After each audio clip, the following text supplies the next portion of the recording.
som seria ouvido por um vizinho. A hora do velho tinha chegado. Edgar Allan Poe em voz alta. Eu sou o Ramon, aqui do canal Primeiras Frases, e o conto de hoje se chama O Coração Denunciador, de Edgar Allan Poe.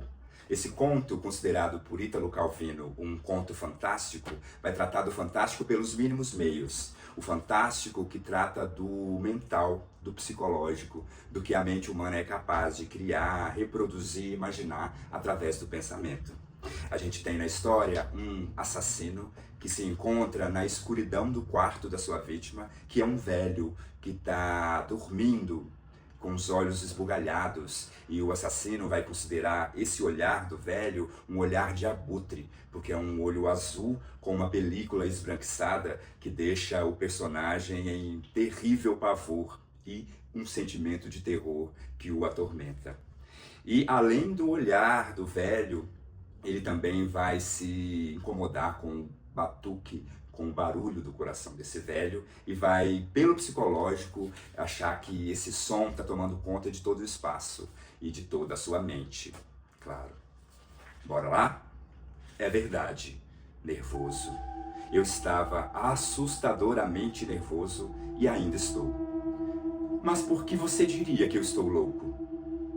A doença tinha aguçado os meus sentidos, não destruído, não amortecido. Acima de tudo, aguçado estava o sentido da audição. Eu escutava todas as coisas no céu e na terra. Eu escutava muitas coisas no inferno. Como posso estar louco? Ouça com atenção e veja com que sanidade, com que calma eu sou capaz de contar a história inteira. É impossível dizer como a ideia entrou primeiro no meu cérebro. Mas, uma vez concebida, perseguia-me dia e noite. Objeto não havia nenhum. Paixão não havia nenhuma. Eu amava o velho. Ele nunca me fizera mal. Ele nunca me insultara. Pelo ouro dele eu não nutria desejo. Penso que foi o olho dele. Sim, foi isso. Tinha o olho de um abutre. Um olho azul pálido, recoberto por uma película. Sempre que pousava sobre mim, meu sangue congelava. E assim, por etapas, muito gradualmente, decidi tirar a vida do velho e dessa forma livrar-me do olho para sempre. Bem, esse é o ponto. Você me imagina louco. Loucos não sabem de nada, mas você devia ter me visto. Você devia ter visto a sabedoria com que eu agi, com que cautela, com que antecipação, como eu me entreguei ao trabalho, dissimulado. Eu nunca fora mais gentil com o velho do que durante a semana que antecedeu a minha perpetração do assassinato. E toda noite, por volta da meia-noite, eu girava a fechadura da porta dele e abria.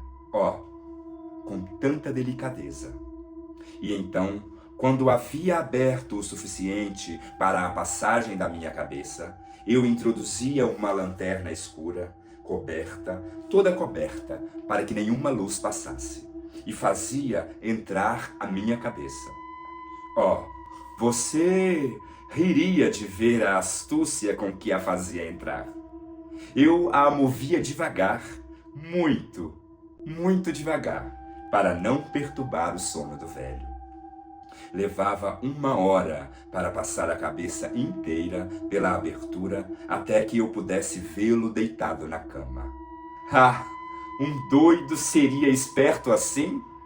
E depois, quando a minha cabeça estava bem dentro do quarto, eu descobria a lanterna cauteloso. Mas com tanta cautela, cauteloso, porque as dobradiças gemiam. Eu a descobria o suficiente para que um fino raio de luz caísse sobre o olho de abutre. E isso eu fiz por 7 longas noites, toda noite, exatamente à meia-noite.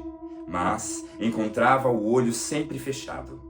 E, portanto, era impossível executar o trabalho, pois não era o velho que me atormentava, mas seu olhar. E toda manhã, quando o dia raiava, Eu ia determinado ao quarto e lhe falava com audácia, chamando-o pelo nome num tom caloroso, e perguntava como havia passado a noite. Veja que ele teria de ser um velho muito astucioso, de verdade, para suspeitar que toda noite eu o espreitava enquanto dormia. Na 8ª noite, fui mais cauteloso que de hábito para abrir a porta. O meu movimento era mais lento que o do ponteiro menor de um relógio. Antes daquela noite, eu nunca sentira o alcance dos meus poderes, da minha sagacidade. Eu mal podia conter meu sentimento de vitória. Pensar que estava ali, abrindo a porta um pouco de cada vez, e ele nem sonhava as minhas intenções ou pensamentos secretos. Eu cheguei a rir da ideia, e talvez ele tivesse me ouvido, pois se mexeu na cama de repente, como se estivesse assustado. Nisso, você poderia pensar que eu recuaria. Mas não. Na escuridão densa, o quarto estava negro como piche, porque as persianas estavam bem fechadas pelo medo de ladrões. E dessa forma, eu sabia que ele não teria como ver a abertura da porta que eu continuava a empurrar continuamente. Eu já tinha introduzido a minha cabeça e ia descobrir a lanterna quando meu polegar escorregou no ferrolho de estanho e o velho pulou da cama gritando: "Quem está aí?" Fiquei imóvel e não disse nada. Por 1 hora inteira não movi um músculo e nesse meio tempo não o ouvi se deitar. Continuou sentado na cama, à escuta, como eu fizera, noite após noite, espreitando os relógios da morte na parede. Nessa hora, eu escutei um leve gemido e sabia que era o gemido do terror mortal. Não era um gemido de dor ou lamento, não. Era o som baixo, abafado, que emerge do fundo da alma tomada de espanto. Eu conhecia bem o som. Em muitas noites, exatamente à meia-noite, quando o mundo inteiro dormia, ele brotava do meu próprio peito, intensificando, com seu eco aterrorizante, os terrores que me perturbavam. Eu sabia o que o velho sentia e tinha pena dele, embora no fundo eu risse. Eu sabia que ele permanecia deitado, acordado, desde o primeiro ruído quando tinha virado na cama. Desde então, os medos dele vinham crescendo. Ele tentava imaginá-lo sem razão, mas não conseguia. Ele se dizia: "Não é nada a não ser o vento na chaminé, apenas um rato cruzando o quarto, ou é só um grilo que cantou uma única nota." Sim, ele procurava se confortar com essas hipóteses, mas achava todas inúteis, porque a morte, ao se acercar dele, tinha se aproximado com sua sombra negra e envolvido a vítima. E foi a influência pesarosa da sombra, imperceptível, que o fez sentir, embora ele não visse e nem ouvisse, sentir a presença da minha cabeça no quarto. Quando já havia esperado por um tempo longo, muito paciente, sem ouvi-lo deitar-se, decidi abrir uma fenda muito pequena na lanterna. E assim eu a abri. Você não pode imaginar quão furtivo, até que um raio único, sombrio, como o filamento de uma teia de aranha, disparou da fenda e caiu no olho de abutre. Ele estava aberto, bem aberto, e fiquei furioso ao fixá-lo. Eu o vi com perfeita clareza. Todo ele um azul pálido coberto por um véu horrendo que enregelou a própria medula em meus ossos. Porém, eu não via nada mais do rosto ou da pessoa do velho, pois eu tinha apontado o raio, como que por instinto, precisamente sobre o ponto maldito. E eu não lhe disse que você confunde a loucura com um simples aguçamento dos sentidos? Bem, sim, chegou aos meus ouvidos um som baixo, abafado, ligeiro, como o de um relógio envolvido em algodão. Também aquele som eu conhecia bem. Eram as batidas do coração do velho. Elas aumentaram a minha fúria, como a batida de um tambor que estimula um soldado a ter coragem. Mas, ainda assim, me contive e permaneci inerte. Eu mal respirava. Segurei a lanterna imóvel. Experimentei o quanto era capaz de manter o raio sobre o olho. Enquanto isso, o tamborilar infernal do coração aumentou. Tornou-se mais e mais rápido, e mais alto a cada momento. O terror do velho deve ter sido extremo. Tornou-se mais, sim, mais alto a cada momento. Você está me ouvindo bem? Eu lhe disse que eu estou nervoso, portanto, estou. E agora, na hora morta da noite, em meio ao silêncio aterrorizante daquela casa velha, esse som estranho me levou a um terror incontrolável. Porém, por mais alguns minutos eu me contive e fiquei imóvel.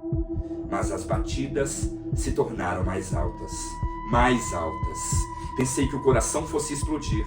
E nessa hora fui tomado de angústia. O som seria ouvido por um vizinho. A hora do velho tinha chegado. Com um grito estridente, escancarei a lanterna e entrei no quarto. Ele guinchou uma só vez. Num instante, eu o arrastei para o chão e puxei a cama pesada sobre ele.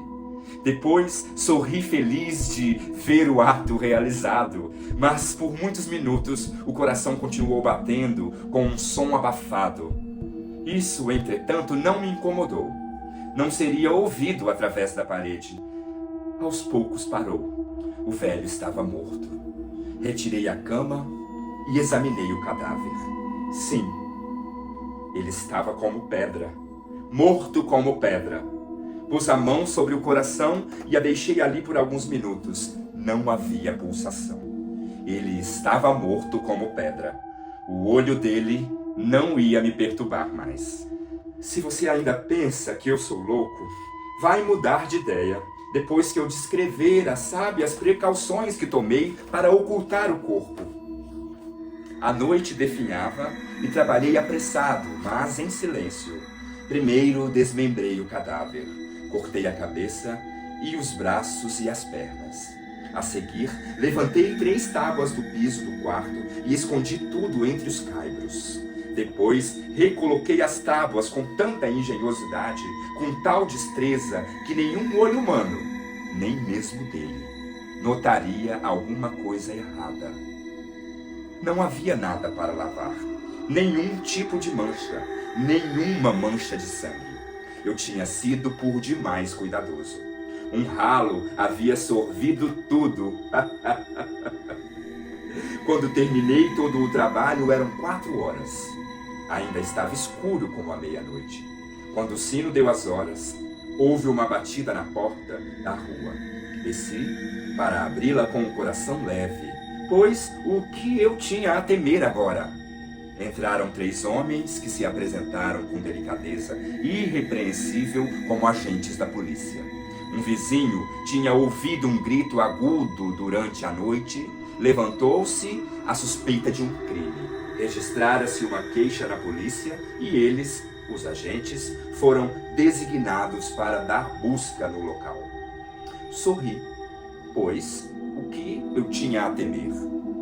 Dei boas-vindas aos cavalheiros. O grito, eu disse, tinha sido meu num sonho.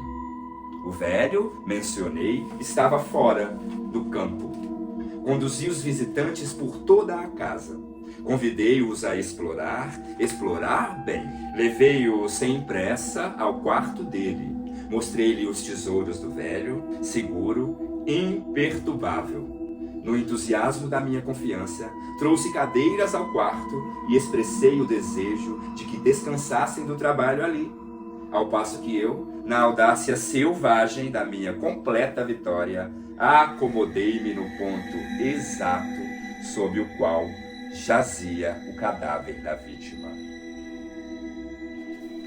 Os agentes se mostraram satisfeitos. Meus modos os havia convencido. Eu estava particularmente à vontade. Eles continuaram sentados e, enquanto eu dava respostas animado, tagarelavam sobre coisas íntimas. Mas, pouco tempo depois, me sentia empalidecendo e desejando que fossem embora. Minha cabeça doía e imaginei ouvir um tinido nos ouvidos, mas eles seguiam sentados, tagarelando. O tinido tornou-se mais claro, passei a falar mais exaltado para me livrar da sensação, mas ele insistiu e ganhou definição. Até que aos poucos descobri que o som não estava em meus ouvidos. Nessa hora, eu sem dúvida fiquei muito pálido, mas falava com mais fluência e em voz mais alta.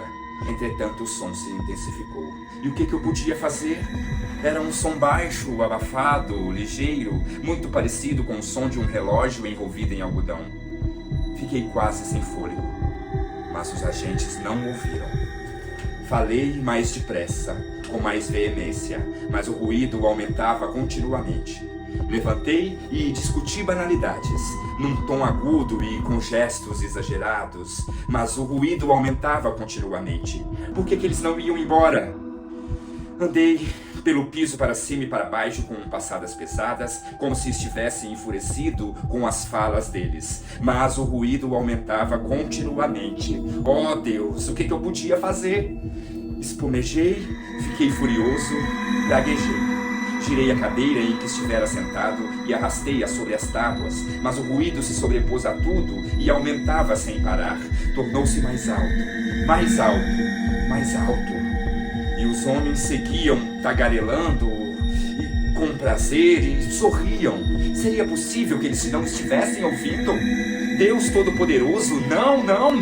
Eles ouviram, eles suspeitaram, eles sabiam, eles zombaram do meu terror. Isso eu pensei e ainda penso, mas qualquer coisa era melhor que essa agonia. Qualquer coisa era mais tolerável que esse escárnio. Eu não podia mais suportar aqueles sorrisos hipócritas. Sentia que tinha de gritar ou morrer. E então, de novo, ouça, mais alto, mais alto, mais alto. Miseráveis, guinchei, parem de disfarçar. Eu confesso o crime. Arranquem as tábuas. Aqui, aqui, são as batidas do seu coração horrendo. Edgar Allan Poe, O Coração Denunciador. E aí, o que você achou dessa história? Deixa aqui nos comentários. E deixa também a próxima história que você gostaria de ouvir aqui no canal. Muito obrigado e até a próxima.